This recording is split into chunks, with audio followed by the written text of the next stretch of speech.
जी नमस्कार, मैं all India radio से हरेंद्र आज़ाद और अभी हमारे साथ टेलीफोन लाइन पर जुड़े हैं जनसंचार एवं पत्रकारिता विभाग बीएचयू वाराणसी से प्रोफेसर स्वर्ण सुमन। आपका स्वागत है सुमन जी हमारे कार्यक्रम में। जी, सबसे पहले ऑल इंडिया रेडियो के श्रोताओं को मेरा नमस्कार। जी धन्यवाद। जैसा कि हम और आप सभी जानते हैं कि आज हमारा देश वरन पूरा विश्व ही एक वैश्विक महामारी कोविड-19 यानी कि जो कोरोना वायरस नामक वायरस जनित रोग है जो पूरे विश्व में फैला हुआ है और पूरे विश्व के लोग लगभग इस बीमारी से आज युद्धरत हैं और स्थिति दिन प्रतिदिन गंभीर होते जा रही है और जितने भी हमारे जीवन यापन के तौर तरीके हैं सब कुछ प्रभावित हुए हैं और ऐसे में हमारा शिक्षा जगत भी इससे अछूता नहीं है और आप एक शिक्षाविद हैं, तो इस महामारी का शिक्षा पर क्या असर पड़ा है, शिक्षा जगत कैसे प्रभावित हुआ है, हम चाहेंगे कि आप हमारे श्रोताओं से अपने विचार इस मुद्दे पर साझा करें। जी, आपने बिल्कुल सही कहा कि कोविड-19 ने दुनिया के हर एक क्षेत्र को प्रभावित किया है। जी अब जहां शिक्षा की बात हो रही है कि कोविड-19 ने शिक्षा को कैसे प्रभावित किया है और आगे इसका क्या स्वरूप होगा, जी जी जी ये जी एक गंभीर विषय है। जी आज जब कोविड-19 के दौर में एजुकेशन को तकनीक के साथ जोड़ने की बात हो रही है, जी तो हमें इस कथन पर विचार करने की आवश्यकता है कि जब तक हम किसी तकनीक को समझ पाते हैं, जी वो अपना प्रभाव छोड़ चुका होता है। निश्चित रूप तो से। कोविड-19 के दौर में शिक्षा में किन चुनौतियों को सामने लाएगा ये और उनसे निपटने के लिए हमारी क्या रणनीति या क्या योजना है? जी जी तो जी ये एक गंभीर सवाल उभर करके सामने आया है। सबसे पहले तो जानना ये जरूरी है कि हम कैसे प्रभावित हुए। जो हमारी पारंपरिक शिक्षा व्यवस्था थी, जैसे हमारे बच्चे नित्य नियत समय पर स्कूल जाते थे और विद्यालय जाते थे, विश्वविद्यालय जाते थे, एक समय शेड्यूल होता था, उनका एग्जाम होता था, फिर रिजल्ट आता था, तो ये सब चीज़ें कैसे प्रभावित हुई हैं, थोड़ी इस पर आप एक नज़र डालें। देखिए, जहाँ तक हम जानते हैं कि हमारी पारंपरिक जो शिक्षा पद्धति है, जी वो ऑफलाइन क्लासरूम में होती है, जी ठीक है? जी अब जी जो टीचिंग जो है, वो कोविड-19 के दौर के बाद हालाँकि हम ऑनलाइन एजुकेशन के दौर में बहुत पहले ही एंटर कर चुके थे, जी जी लेकिन कोविड-19 ने एक बहुत बड़ी वजह दे दी जी कि टीचिंग को अब पारंपरिक से वर्चुअल बनाया जाए। जी तो अब जो टीचिंग टेक्सचुअल मोड में हुआ करता था, अब जी वो वर्चुअल में शिफ्ट हो चुका है। जी जैसे ऑनलाइन एजुकेशन सीखने की एक लचीली विधि होती है, जी जिसमें हम इंटरनेट के माध्यम से शिक्षा प्रदान करते हैं। इसके अंतर्गत वेब आधारित पाठ्यक्रम, e-learning, mobile learning, computer supported distance education शामिल होता है। जी इस प्रकार की शिक्षा कई तरीके से मुहैया की जाती है, जिसमें बड़े पैमाने पर massive open online course MOOCs, online course, hybrid या ब्लेंडेड कोर्स और सर्टिफिकेशन कोर्स शामिल हैं। जी जी तो जहां आपने इस ओर इंगित किया कि ऑनलाइन एजुकेशन जो है, वो अब क्या प्रभाव डाल रहा है। तो जी सबसे पहला प्रभाव ये है कि अब टीचिंग जो है, वो हमारा जी ट्रेडिशनल से वर्चुअल की ओर शिफ्ट हो चुका है। तो जी इसके कई सारे पक्ष हैं, सकारात्मक भी हैं और नकारात्मक भी हैं। लेकिन जो सबसे बड़ी चुनौती है कि जी भारत में अभी वर्तमान समय में 260 मिलियन स्टूडेंट्स इनरोल हैं। जी 260 मिलियन। जी तो ये एक बहुत बड़ी समस्या है कि इन सारे छात्रों को एक साथ हम ऑनलाइन एजुकेशन की ओर लेते जाएं। तो जी इसके सबसे सकारात्मक पक्ष की ओर अगर हम देखें तो इसमें वर्क फ्रॉम एनीवेयर, आप कभी भी किसी भी समय आप वर्क कर सकते हैं। जी तो काफी एक फ्लेक्सिबल शेड्यूल होता है और एक वातावरण होता है जिसमें हम कहीं भी कभी भी इसमें पढ़ सकते हैं, पढ़ा सकते हैं। टाइम और प्लेस की कोई बाध्यता नहीं होती। जी, शिक्षक और छात्र ये दोनों के लिए ही सहूलियत है। जी हाँ, बिल्कुल। जी तो अब लेकिन जो सबसे बड़ा गंभीर सवाल है, ये जी एक तरीके का डिजिटल ऑप्टिमिज्म है। जी डिजिटल ऑप्टिमिज्म मतलब हम सारी समस्याओं का हल ऑनलाइन में ढूँढ रहे हैं। जी तो ऑनलाइन में ढूँढने से पहले हमें बहुत सारे पहलुओं पर बात करनी होगी कि क्या हम इसके लिए तैयार हैं? निश्चित रूप से किसी भी चुनौती से, किसी भी विषम समस्या से जूझने के लिए हमें सक्षम होना चाहिए और उससे संबंधित जो चीज़ें भी होनी चाहिए हमारे पास, क्या वर्तमान में हमारे देश में हमारे विद्यार्थियों के पास, हमारे शिक्षकों के पास और हमारे जो शैक्षणिक संस्थान हैं उनके पास ये चीज़ें हैं। इसमें आप कहाँ पा रहे हैं हमारे देश को और हमारे विद्यार्थियों को, शिक्षकों को? आज़ाद जी, जी, मैं एक चीज पर आपका ध्यान आकर्षित कराना चाहूंगा जी, कि मेरी जो सबसे बड़ी समस्या है वो प्राइमरी एजुकेशन को लेकर के है। जी, हायर एजुकेशन में फिर भी जो बच्चे हैं काफी मैच्योर हो जाते हैं, उनकी जो शारीरिक मानसिक जो क्षमता है जी, वो जी, काफी समृद्ध हो जाती है। जी, जी, लेकिन एक जो बच्चा प्राइमरी स्कूल का होता है वो अभी सामाजिकीकरण की प्रक्रिया से गुजर रहा होता है। तो निश्चित रूप से। इस स्थिति में ऑनलाइन एजुकेशन सामाजिकरण पर, उसके सोशलाइजेशन पर बहुत बड़ा प्रभाव डालेगा। जी, एक बच्चा एक कमरे में पढ़ रहा है और जी, एक बच्चा एक क्लासरूम में पढ़ रहा है। दोनों जी, में बहुत अंतर होता है। जी, जी, क्लासरूम में पढ़ने वाला बच्चा, उसके दूसरे बच्चे के साथ उसका इंटरेक्शन होता है, उसका पीयर ग्रुप बनता है। वो जी, अपने पीयर ग्रुप से काफ़ी कुछ सीखता है। दूसरे बच्चों के साथ उसका इंटरेक्शन नहीं हो पाएगा ऑनलाइन एजुकेशन में। वो जी, समाज को स्क्रीन के माध्यम से जानेगा। निश्चित तो रूप से। यहाँ पर जी, कहीं न कहीं ऑनलाइन एजुकेशन डी-स्कूलिंग की तरफ ले जा रहा है। तो जी, जी, सामाजिकीकरण पर बहुत बड़ा प्रभाव पड़ेगा इसका। दूसरा जो सबसे बड़ी समस्या है वो हेल्थ प्रॉब्लम, जी, कि अब ऑनलाइन एजुकेशन हम मोबाइल के माध्यम से देते हैं, लैपटॉप के माध्यम से देते हैं, टैबलेट के माध्यम से देते हैं या डेस्कटॉप, जो भी किसी के पास भी डिवाइस उपलब्ध हो। जी, तो बच्चों की आँखों पर और दिमाग पर बहुत बड़ा असर पड़ेगा। जी, जैसा कि कई सारे रिसर्च से ये बात सामने आई है कि ज़्यादातर बच्चे जो मोबाइल इस्तेमाल करते हैं, उनकी आँखें खराब हो रही हैं, ठीक है? उनके दिमाग पर बहुत बुरा असर पड़ रहा है। जी, तो ये एक बहुत बड़ी समस्या है कि ज़्यादा से ज़्यादा अगर वक़्त एक बच्चा अगर एक इलेक्ट्रॉनिक डिवाइस के सामने गुज़ारेगा, उस पर वक़्त बिताएगा, तो उस जी। पर कहीं न कहीं उसकी आँखों और दिमाग पर बहुत बुरा असर पड़ेगा। जी, यानी कि कुल मिलाकर आप ये कह सकते हैं कि ऑनलाइन एजुकेशन जो है, हमारा जो पारंपरिक शैक्षणिक व्यवस्था है, स्कूली शिक्षा है और उसमें सहयोग कर सकता है। 100% उसका विकल्प नहीं हो सकता है, क्योंकि उसके भी बिल्कुल। कई खामियाजा हैं और जिसको भुगतने के लिए हमें तैयार रहना पड़ेगा, यदि हम 100% शिफ्ट करते हैं।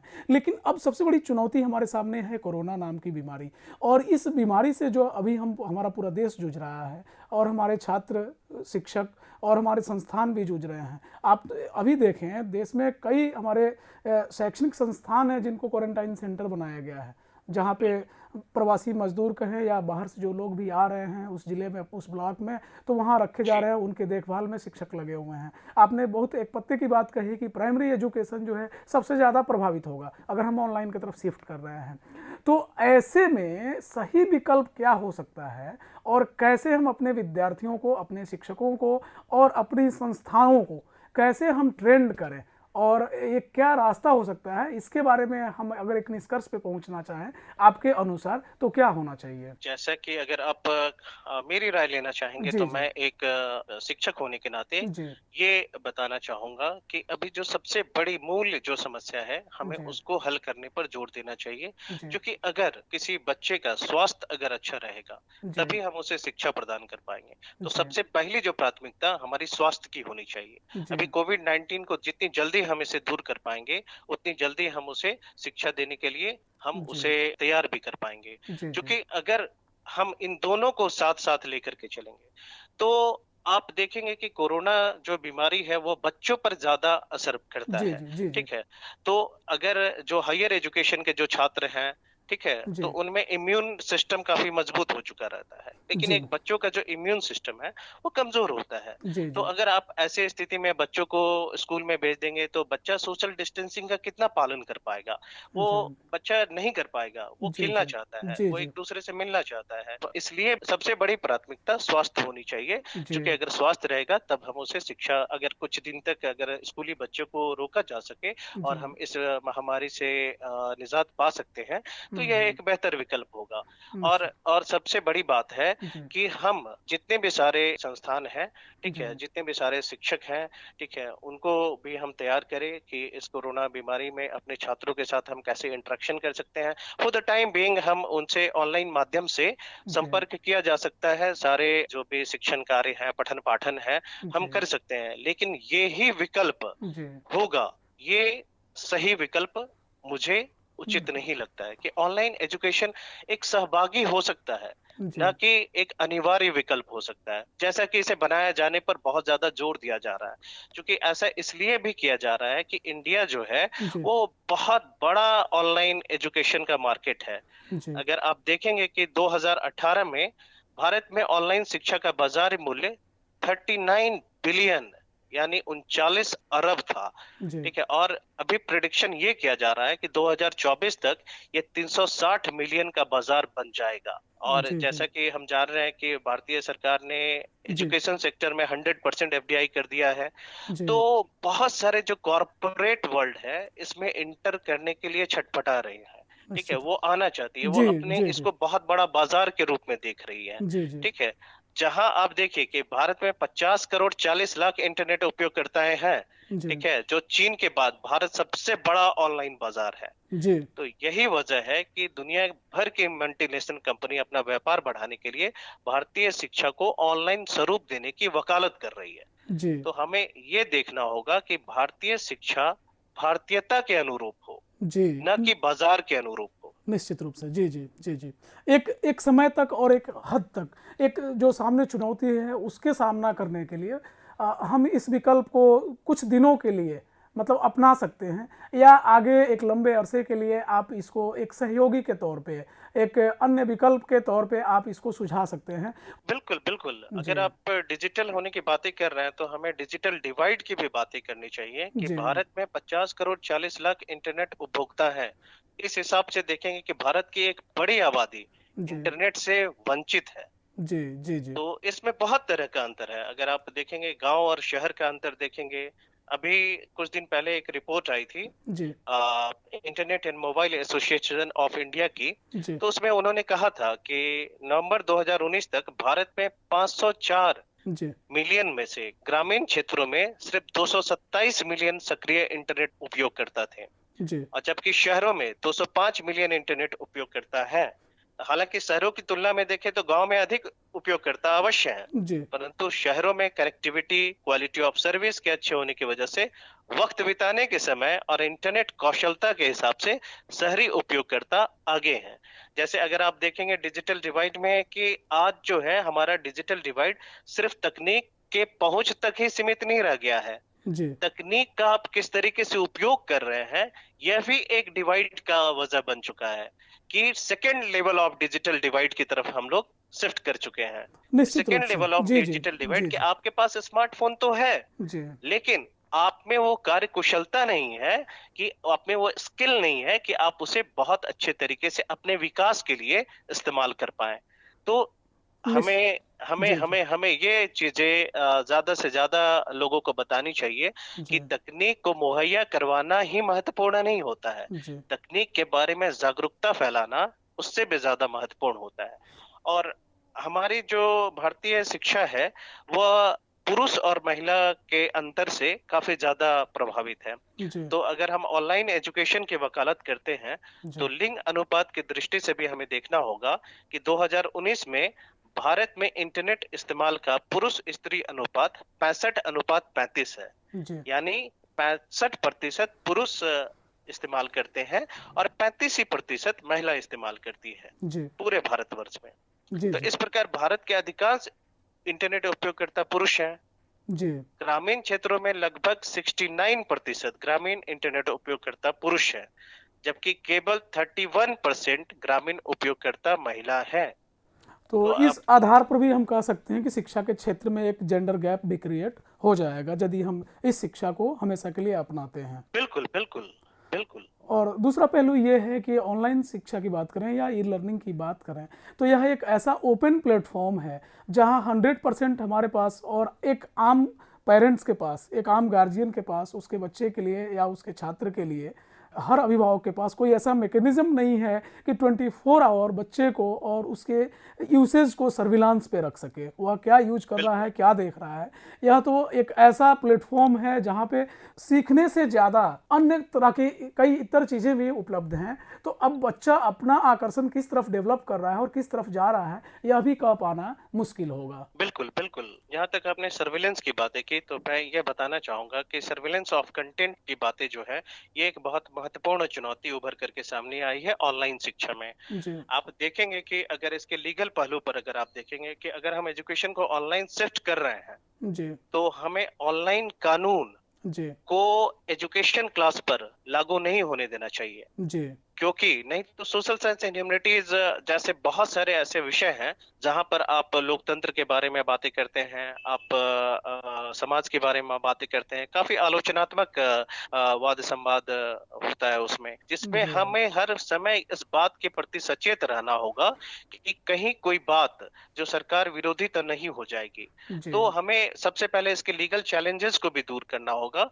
कि जो कानून ऑनलाइन अभी मौजूद है, तो जी, क्या वो जब हमारा शिक्षा जब ऑनलाइन हो जाएगा तो जाहिर सी बात है कि वो ऑनलाइन कानून उसमें मौजूद होगा, चूंकि हम वीडियो के माध्यम से ऑनलाइन उसे पढ़ा रहे हैं। जी, ठीक है, उसे कोई भी रिकॉर्ड कर सकता है, उसे कोई भी देख सकता है, ओपन एक्सेस होगा। तो इसमें कुछ न कुछ ऐसी दिक्कतें आएंगी कि आपको हर समय सचेत रहना होगा कि आप क्या बोल रहे हैं। जी, ठीक है, जी, जी, जैसे सबसे बड़ी समस्या तो सोशल साइंस एंड ह्यूमैनिटीज जैसे विषयों के लिए है, क्योंकि निश्चित रूप से। यहाँ पर यूनिवर्सलिज्म काफी कम होता है और जी, प्लुरलिज्म ज्यादा होता है। ठीक जी, है, साइंस में आप देखेंगे कि यूनिवर्सलिज्म ज्यादा होता है, यहाँ पर हर जगह दो और दो चार नहीं होता। समय काल परिस्थिति और संदर्भ के बदलने के साथ ही ये कहीं पर 5 हो जाता है तो कहीं पर 8 हो जाता है। जी, जी, तो ऐसे समय में जहां दुनिया भर की सरकार आपके कंटेंट पर निगरानी रख रही है और अपने खिलाफ उठ रहे हर एक आवाज को दबाने में लगी है, तो ऐसी स्थिति में देश, समाज, राजनीति, आर्थिक, सांस्कृतिक विषयों पर आलोचनात्मक पढ़ाना एक गंभीर चुनौती है। निश्चित रूप से। जब आप ऑनलाइन पढ़ाएंगे तो उसे कोई भी देख सकता है, उसे रिकॉर्ड कर सकता है। आपके हर एक वाक्यों पर सजग रहना होगा कि कहीं आप देश विरोधी बात बता करके आप पर कोई कानूनी कार्रवाई न कर दिया जाए। तो जी, जी, जी, ऑनलाइन प्लेटफॉर्म या सोशल मीडिया पर ऐसा कुछ पोस्ट करने के लिए पहले से ही कानून मौजूद है। जैसे आप देखेंगे आईटी एक्ट 2000 के तहत कोई भी व्यक्ति अगर ऑनलाइन माध्यम से हिंसा, देश विरोधी सांप्रदायिकता को बढ़ावा देता है, किसी की आस्था को चोट पहुंचाता है, तो इस कानून के तहत उसे सजा मिल सकती है। जी, जी, लेकिन अगर हम ऑनलाइन पढ़ाएंगे तो क्या ये कानून एक शिक्षक पर भी लागू होगा? तो इस चुनौती से भी हमें सामना करना होगा जी, कि क्या कहते हैं। और जहां तक बात रही कि बच्चे की बातें, तो ये जो है अगर विजुअल बन रहा है जी, टीचिंग, जी, तो जाहिर सी बात है कि इसमें विजुअल एलिमेंट का भी प्रभाव पड़ेगा। ज्ञान की बजाय प्रेजेंटेशन पर जोर होगा। मतलब निश्चित रूप एक से। जी, ऐसा सिमुलेटेड एनवायरनमेंट जहां हम कृत्रिम रूप से वास्तविकता को महसूस कर पाएंगे। मतलब जी, किसी भी कंटेंट को ग्राफिक्स, एनिमेशन, कलर, एडिटिंग से किस प्रकार प्रेजेंटेबल बना करके प्रस्तुत किया जाए, इस पर ज्यादा जोर दिया जाएगा। और ऐसा करने में जो सक्षम रहेगा वह आगे बढ़ जाएगा, और जो साधारण तरीके से केवल बोल बोल करके पढ़ा पाएगा वो पिछड़ जाएगा। जी, मतलब आप देख रहे हैं कि चकाचौंध आकर्षित करेगा ना कि गुणवत्ता। मतलब जी, जिसका जी। अधकचरा ज्ञान भी है लेकिन वह तकनीक से परिपूर्ण है, वो तो आगे बढ़ जाएगा। तकनीक के बल पे आगे बढ़ जाएगा और निश्चित रूप से एक तरह से हम अपने छात्रों का मशीनीकरण करना शुरू कर देंगे। एक जो हमारी पारंपरिक टीचिंग व्यवस्था है, क्लासरूम की व्यवस्था है, वहाँ क्या होता है कि छात्र और शिक्षक आमने सामने होते हैं, उनकी भाव भंगिमा और वेदना संवेदना सब कुछ साथ में होता है।